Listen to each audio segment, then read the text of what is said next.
नमस्कार विद्यार्थियों, मैं पी.आर. जाखड़, सहायक आचार्य, राजकीय महाविद्यालय नावा नागौर। हम आश्रम व्यवस्था के अध्ययन के बारे में पढ़ रहे थे। अब तक हम चारों आश्रम के बारे में विस्तारपूर्वक अध्ययन कर चुके हैं। इसके पश्चात के प्रकरण में हमने आश्रम व्यवस्था के अंतर्गत स्त्रियों की अवस्था अर्थात स्त्रियों की आश्रम व्यवस्था में क्या दशा थी, इसके बारे में अध्ययन किया। आज हमारा प्रकरण है आश्रम व्यवस्था का महत्व। आश्रम वैदिक युग में आश्रम व्यवस्था का क्या महत्व था, आश्रम व्यवस्था क्यों लागू की गई और मानव मात्र को आश्रम व्यवस्था से क्या फायदा होता था, इस बारे में आज हम विस्तारपूर्वक जानेंगे। आश्रम व्यवस्था व्यक्ति के जीवन और व्यक्तित्व के उत्थान का एक महत्वपूर्ण आधार थी। आश्रम व्यवस्था से व्यक्ति का जीवन है वो प्रारंभ से लेके अंत तक समग्रता और गतिशीलता प्राप्त करता था और व्यक्ति का जीवन है वो आश्रम व्यवस्था से संपूर्ण बन पाता था।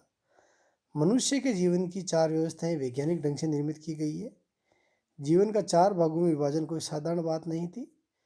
हमारे प्राचीन ऋषि मुनियों ने आश्रम व्यवस्था की योजना तैयार करने में अपनी दूरदर्शिता का परिचय दिया था। इस व्यवस्था के पीछे मनोवैज्ञानिक और समाजशास्त्रीय कारण भी हमें दिखाई पड़ते हैं। मानव स्वभाव एवं प्रकृति के विकास का सूक्ष्म अध्ययन करने के पश्चात ही इस आश्रम व्यवस्था को मूर्त रूप दिया गया था। व्यवस्थाकारों ने जीवन को व्यवहारिकता के धरातल के आधार पर चार भागों में विभाजित किया। तो ये विभाजन है हमारे दैनिक जीवन में भी दृष्टिगोचर होता है। जिस प्रकार से जीवन की चार अवस्थाएं मानी गई, बाल्यकाल, युवावस्था, प्रौढ़ावस्था और वृद्धावस्था। तो इन्हीं अवस्थाओं के अंतर्गत ये हमारे चारों आश्रम हैं वो संचालित थे।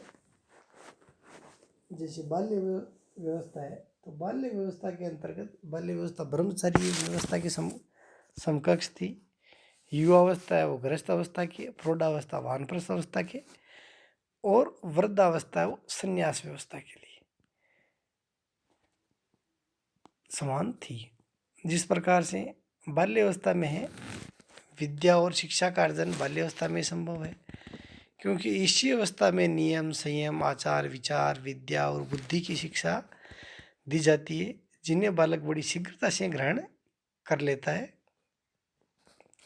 और उसके मन और मस्तिष्क को उसी के अनुरूप बना लेता है। बाल्यकाल में उसे दिया गया ज्ञान ही उसके भावी जीवन का आधार साबित होता है और उसके व्यक्तित्व के विकास में बाल्यावस्था में दिए गए ज्ञान का बहुत ही महत्वपूर्ण योगदान होता है। इसलिए हमारे प्राचीन चिंतकों ने मनोविश्लेषण के आधार पर जीवन का विभाजन करते हुए बाल्यकाल को ब्रह्मचर्य का आश्रम माना। बाल्यकाल से ही व्यक्ति जब युवावस्था में पदार्पण करता है तब उसमें रागात्मक प्रवृत्तियां संचालित होती है और वह यौवन के स्वाभाविक आकर्षण से आबद्ध हो जाता है। अतः उसकी यौन वृत्तियों और आकर्षण को समुचित मार्गदर्शन के लिए गृहस्थ आश्रम आवश्यक था। तो इस प्रकार से गृहस्थ आश्रम की व्यवस्था की गई।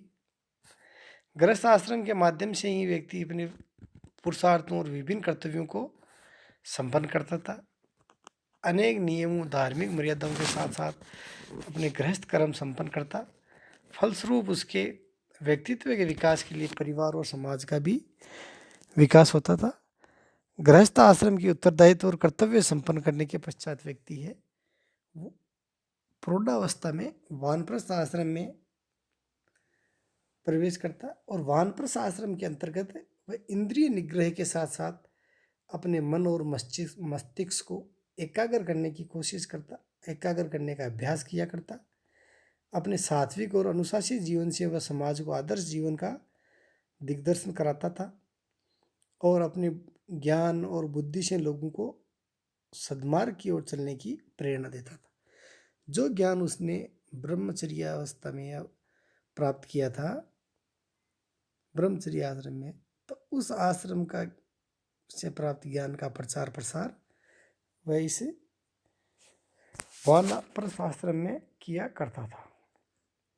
सन्यासी का जीवन तप, अहिंसा, दया, संयम, नियम आदि से आबद्ध रहता था। मोक्ष प्राप्ति हेतु ये संन्यास आश्रम उसका एक अंतिम आश्रम है, अंतिम चरण माना गया था। आत्मा और परमात्मा के बीच का अंतर सन्यासी के ज्ञान और शिक्षण से समाप्त हो जाता था।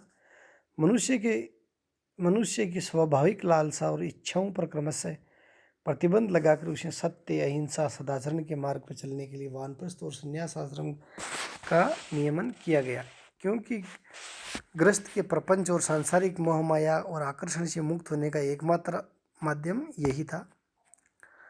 सांसारिक आकर्षण से मुक्ति, इंद्रिय निग्रह और तपस्या से उसे परम गति की प्राप्ति या परम पद की प्राप्ति हो सकती थी। इसलिए सन्यासियों ने समाज को नेतृत्व प्रदान किया। प्रारंभिक भारत में जाति की कटुता और विरोध के बीच उनका कार्य है उल्लेखनीय है। बुद्ध युग में सन्यासियों, भिक्षुओं, गृहस्थों के संबंध समाज में प्रशंसनीय है। अतः अलग अलग जीवन पद्धति, अलग अलग युग में भी और अलग अलग जीवन पद्धतियों में भी आश्रम व्यवस्था का महत्व है वो बहुत ही अधिक रहा है। कर्तव्य और उत्तरदायित्व के आधार पे ये आश्रम व्यवस्था को आश्रम धर्म भी कहा गया है। जिस प्रकार से वर्ण धर्म था अर्थात प्रत्येक वर्ण का अलग अलग धर्म था, उसी प्रकार इसे आश्रम धर्म कहा गया अर्थात प्रत्येक आश्रम के अलग अलग कर्तव्य बताए गए हैं। आज के युग में चाहे आश्रम व्यवस्था का कोई महत्व नहीं हो, परंतु प्राचीन युग में इसके प्रति श्रद्धा और निष्ठा रखते थे। आश्रम व्यवस्था की मर्यादाओं में रहकर अपना जीवन संचालित करने का प्रयास करते। प्राचीन काल में आश्रम व्यवस्था ने व्यक्ति और समाज के ज्ञान गरिमा से मंडित किया, उसे विभिन्न सामाजिक, धार्मिक, आर्थिक क्रियाओं को करने के लिए प्रेरित किया और उसे सांसारिक मोह माया के पास से मुक्त होने का मार्ग प्रशस्त किया ताकि परब्रह्म और मोक्ष की प्राप्ति हो सके। 12वीं शताब्दी तक के साहित्य में इस व्यवस्था का वर्णन मिलता है तथा साहित्य द्विजों को इसका पालन करने का निर्देश देते हैं। वैदिक युग में कुछ लोग इस व्यवस्था के नियमों को व्यवहारिक रूप से मानते भी रहे। यह व्यवस्था उत्तरी वैदिक युग की देन थी, जिसे समाज के कुछ लोग स्वीकार करते, कुछ लोग स्वीकार नहीं भी करते थे।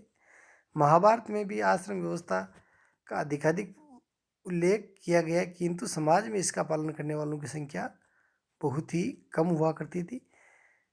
ब्राह्मण वर्ग से संबंधित कुछ ऋषि मुनि और क्षत्रिय वर्ग के कुछ शासकों के संदर्भ या उदाहरण मिलते हैं जो आश्रम व्यवस्था का